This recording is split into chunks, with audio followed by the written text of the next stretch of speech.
네, 안녕하세요. 삼성전자 주주 여러분. 금일 삼성전자 장 시작하자마자 매수세 들어오면서 깔끔하게 이렇게 1시간 봉 2개를 양봉 마감해주면서 다시 한번 상승 흐름 만들어주나 싶었는데 단기 차익 실현 매물이 나오면서 11만 원 선은 도달하지 못하고 있죠.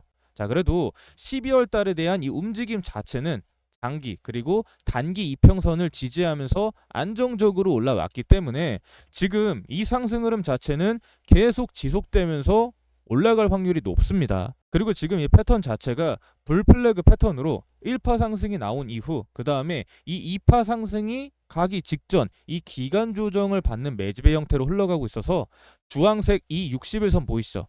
이 주황색 60일선에 대한 이탈만 일어나지 않는다고 하면 조금 더 조정이 나와도 크게 걱정하실 필요가 없습니다. 자, 그래서 현재 이런 상승 흐름을 계속 타고 있다라고 하는 건 지금보다 내년에 이 HBM 성장률이 더 증가를 하고 그리고 반도체 시장에서 삼성의 입지가 계속 커질 거란 기대감 때문인데 그럼 그 기대감의 근거는 어떤 거고 또 앞으로의 상황은 어떤 식으로 흘러갈지 제가 정확하게 분석해 드릴 예정이니까 구독과 좋아요 정중하게 요청드리고 그럼 오늘 분석 시작하도록 하겠습니다. 자, 일단 숫자부터 볼게요. 어제 KB증권에서 리포트가 하나 나왔어요. 삼성전자 내년 HBM 매출이 26조 원 예상한다는 거죠.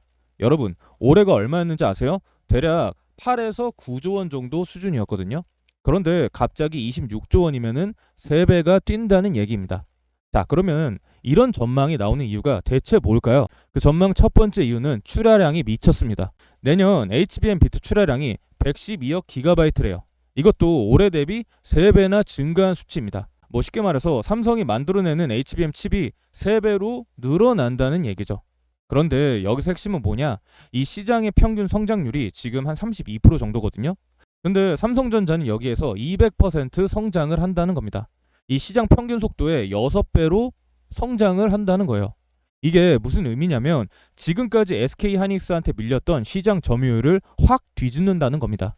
자, 그다음 두 번째 고객사 라인업이 완전히 바뀌었어요. 여러분 혹시 삼성전자가 이 엔비디아한테 HBM 못 판다는 얘기 들어보셨죠? 맞습니다. 사실이에요. 엔비디아는 아직 SK 하이닉스만 쓰고 있거든요. 그럼 삼성은 어디다 파냐? 바로 이 ASIC 업체들입니다. ASIC가 뭐냐고요? 얘네들은 맞춤형 반도체라고 보시면 돼요. 이 구글, 아마존, 마이크로소프트, 메타 이런 빅테크 기업들이 자기네만의 AI 칩을 직접 만드는 거죠. 그리고 그 중간에서 설계를 도와주는 회사가 바로 브로드컴이고요. 그럼 여기서 핵심은 뭐냐? 브로드컴이 이 모든 빅테크들의 칩을 만들어준다는 겁니다. 그리고 삼성전자가 바로 브로드컴의 메인 HBM 공급사로 확정이 됐다는 거죠. 자, 그다음 세 번째는 점유율 2배 상승인데요. 올해 삼성전자 HBM 시장 점유율이 17에서 18% 정도였어요. 뭐 완전히 SK 하이닉스한테 밀려버린 거죠. 그런데 내년에는 35%까지 올라간다는 겁니다. 그럼 여기서 핵심은 뭐냐? 단순히 이런 숫자만 늘어나는 게 아닙니다. 이 시장 구도 자체가 완전히 바뀌는 거예요. 지금까지는 SK 하이닉스 독주 체제였는데 이제 삼성이 진짜 경쟁자로 올라선다는 의미죠. 자, 그럼 정말 삼성전자가 기술력이 검증이 됐냐? 이게 관건이겠죠? 여기서 증거가 하나 더 나왔습니다. 최근에 KT랑 삼성전자가 공동으로 이 AI-랜 상용망 검증에 성공을 했어요.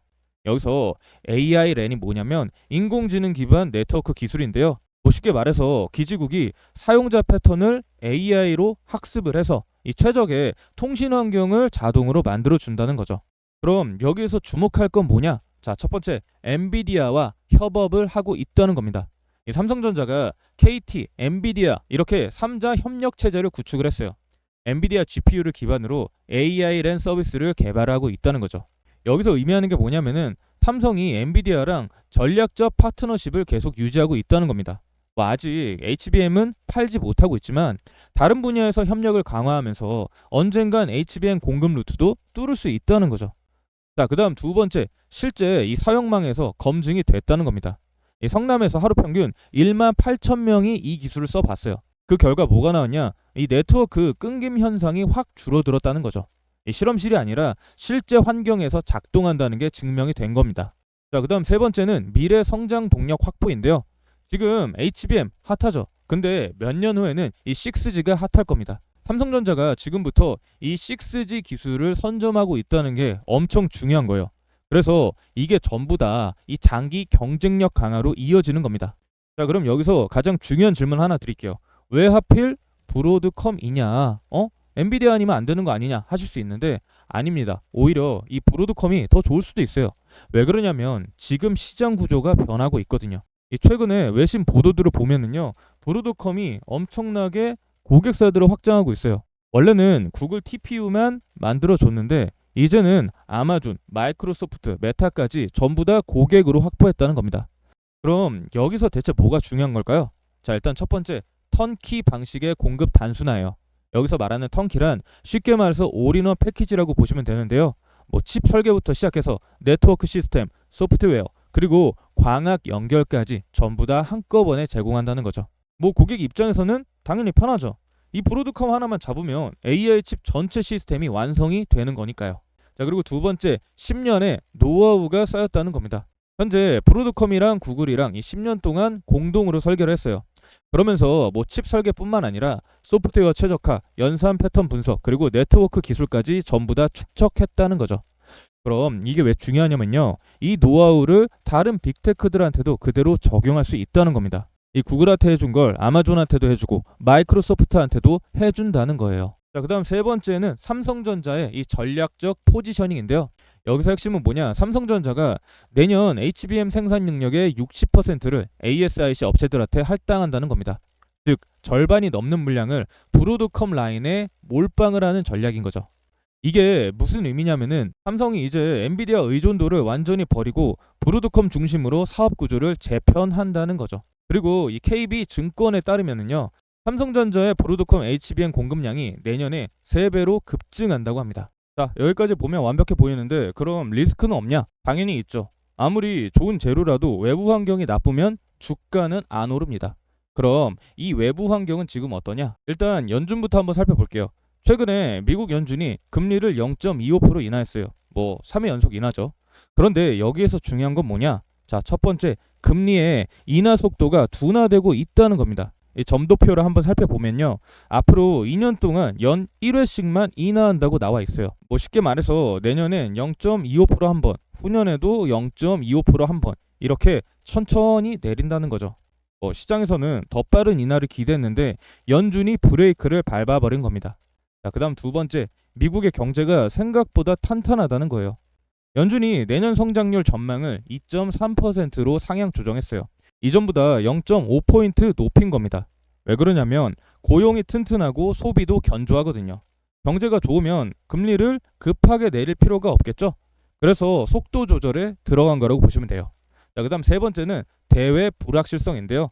여기서 핵심은 일본의 금리 인상, 미중 무역 갈등, 그리고 주요국 재정 건전성 우려, 이런 것들이 상존을 한다는 겁니다. 한국은행도 어제 회의에서 경계감을 가지고 시장 상황을 면밀하게 점검하겠다고 했어요. 뭐냐면 언제든 변수가 터질 수 있다는 거죠. 자, 그럼 정리 한번 해볼게요. 내년에 HBM 매출이 26조 원 전망, 출하량은 3배가 증가한다고 했죠. 그리고 시장 점유율은 35% 확대한다고 예상을 했습니다. 그리고 브로드컴 기술 협력, 6G 기술 선점, 이런 것들이 전부 다 삼성전자 중장기 경쟁력 강화로 이어지는 거예요. 그럼 앞으로 어떻게 될까요? 제가 봤을 때는 이 바닥 다지기 이후 무난한 상승이 예상이 됩니다. 왜냐하면 지금 당장 실적은 가시성이 부족하거든요. 뭐 1분기 실적이 나와봐야 그때 알 수 있는 거죠. 그런데 3월, 4월이 넘어가면서 HBM 매출이 실제로 증가하는 게 확인이 되면 그때 본격적인 상승 모멘텀이 생길 겁니다. 그리고 내년 하반기로 가면서 점유율 확대가 본격화되면 이 밸류에이션에 대한 재평가가 일어날 거예요. 목표가는 15에서 20% 상승 여력이 있다고 보고 있고요. 기간은 3에서 5개월 정도로 보고 가시면 무난하지 않을까 생각을 해봅니다. 자, 그럼 여러분들이 주목해야 될 시그널 알려드릴게요. 일단 첫 번째, 1월 중순 4분기 실적 프리뷰가 나옵니다. 여기에서 HBM 가이던스 확인하셔야 돼요. 이때 AI 수요 전망이 어떻게 나오는지 체크하세요. 자, 그 다음 세 번째, 3월 연준 FOMC 회의에서 금리 경로를 재확인하세요. 자, 그 다음 네 번째, 4월 1분기 실적 발표. 사실 이게 가장 중요합니다. HBM 매출 가시화 여부가 여기서 판가름 나거든요. 그래서 여러분들은 분할 매수 전략으로 접근하셔야 돼요. 단기 트레이딩보다는 조금씩 모아가는 게 유리한 구간이죠. 뭐 조정이 올 때마다 비중 확대하시고 평균 단가 낮추는 전략으로 가시는 게 좋을 것 같습니다. 물론 이건 제 개인적인 생각이고 투자의 판단은 본인 책임하에 하셔야 된다는 점 꼭 기억하시고요. 그럼 오늘 준비한 영상은 여기까지고 저는 더 좋은 내용 들고서 다음 영상에서 다시 찾아뵙도록 하겠습니다. 감사합니다.